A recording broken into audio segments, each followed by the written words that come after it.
નારી જાગૃતિ લોક કલ્યાણ ફાઉન્ડેશન એક એવી સંસ્થા જે મહિલા સશક્તિકરણ અને બાળ વિકાસ પર કાર્યો કરે છે. આ સંસ્થા એક લીગલ એનજીઓ તરીકે કામ અમરેલી શહેરથી કરી રહી છે. આ સંસ્થા સમગ્ર ગુજરાતમાં 500થી વધુ મહિલાઓ જોડાયેલી છે. દરેક જિલ્લામાં સેવાકીય પ્રવૃત્તિઓ કરી રહી છે. ત્યારે પ્રકૃતિ પર્યાવરણ રક્ષણ માટે દર વર્ષે સાસણ ગીર પ્રવાસ કરે છે અને લોકજાગૃતિ લાવવા લોકોને વન્ય પ્રાણીઓ, વન્યજીવો અને પર્યાવરણ પર અવેર કરવા માટે અથાગ પ્રયાસ કરે છે. સાસણ ગીર ટૂર આવતા ટુરિસ્ટોને વન્યજીવન સાથે કેવી રીતે તાલમેલ મેળવીને પ્રકૃતિ, પર્યાવરણ અને વન્યજીવોની સાથે કેવી રીતે વર્તન કરવું, તેની હેરાનગતિ ન કરવી, જ્યાં ત્યાં કચરો, પ્લાસ્ટિક ફેંકી તેમના જીવ સાથે ખેલવું નહીં. આ પ્લાસ્ટિક તેમના માટે ઘાતક સાબિત થાય છે.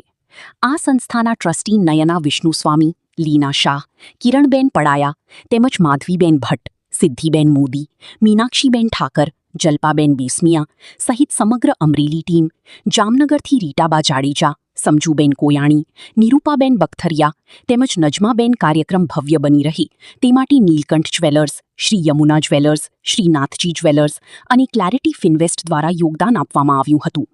વન્ય વિભાગ દ્વારા પણ સાથ સહકાર આપવામાં આવ્યો હતો અને લોકજાગૃતિ લાવવાનો પ્રયાસ કરવામાં આવ્યો.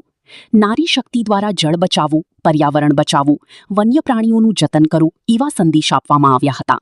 Bureau report Farooq Bilakhia, SSTU news Amreli. માટે ખૂબ મહત્વપૂર્ણ છે અને જંગલમાં અનેક વૃક્ષો વાવવામાં આવે છે અને એ પણ મહત્વના છે. બસ જળ એ જીવન છે. જળ આપણને બચાવવું જોઈએ. જળ આપણને બહુ ઉપયોગી થાય છે અને જળ બચાવવાથી ઘણા બધા ફાયદાઓ થાય છે. મનુષ્ય જીવન માટે, વરસાદ માટે જંગલ ખરેખર ખૂબ જ મહત્વનું છે. તેમાં રહેતા વન્ય પ્રાણીઓ પણ ખૂબ મહત્વના છે.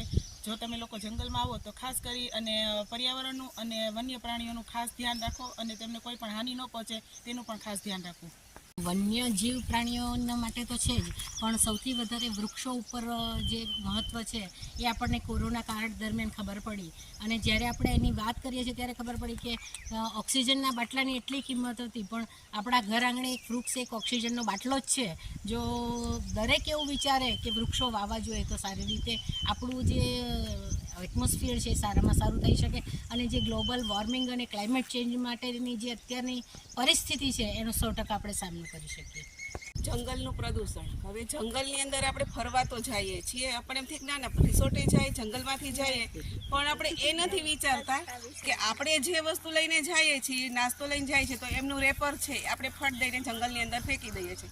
હવે એ જંગલની અંદર ફેંકા પછી જે આપણે સિંહ છે, હરણ છે, એવા બધા પ્રાણીઓ છે એ એમનું ખાવાનું સમજી અને એ લોકો ખાય છે પછી એ વસ્તુ પાચન થતી નથી. એને હિસાબે એ લોકો માંદા થાય છે અને માંદા થયા પછી આપણે એમ કહીએ છીએ કે જંગલની અંદર પ્રાણીઓ ઓછા થતા જાય છે, પણ એને હિસાબે આપણા હિસાબે જ એ લોકોની વસ્તી ઓછી થઈ છે.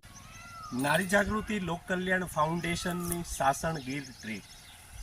અમારી સંસ્થાનો હેતુ પ્રકૃતિ બચે, પર્યાવરણ બચે, વન્ય જીવન અને માનવ જીવનનો સમન્વય કેવી રીતે થાય, આ પ્રકૃતિનું રક્ષણ કેવી રીતે થાય, પર્યાવરણનું જતન કેવી રીતે થાય, એના ઉદ્દેશ્યો સાથે, એના હેતુઓ સાથે અમારી એક આ ભવ્ય ટૂર અને અમારી સંસ્થાની બહેનો દ્વારા એક લોકજાગૃતિ અભિયાન અંતર્ગત પ્રકૃતિ બચાવો, પર્યાવરણ બચાવો, જળ બચાવો, વન્ય જીવજંતુ, વન્ય પ્રાણીઓ સાથે કેવી રીતે વર્તવું જોઈએ એનો એક શુભ સંદેશ આજે નારી જાગૃતિ લોક કલ્યાણ ફાઉન્ડેશનની તમામ બહેનો દ્વારા આ લોકોને, જે લોકો જંગલમાં આવે છે એન્જોયમેન્ટ કરવા આવે છે, પણ એને એ નથી ખબર અહીંયા પણ વન્ય જીવન છે, આ વૃક્ષ એ પણ પ્રકૃતિ, એ પણ એક જીવ સૃષ્ટિ છે, તો એ નાશ ન પામે. પ્રકૃતિના ખોળે આવો, આનંદ કરો, એન્જોય કરો, પણ પ્રકૃતિનું રક્ષણ એ ખૂબ જ જરૂરી છે.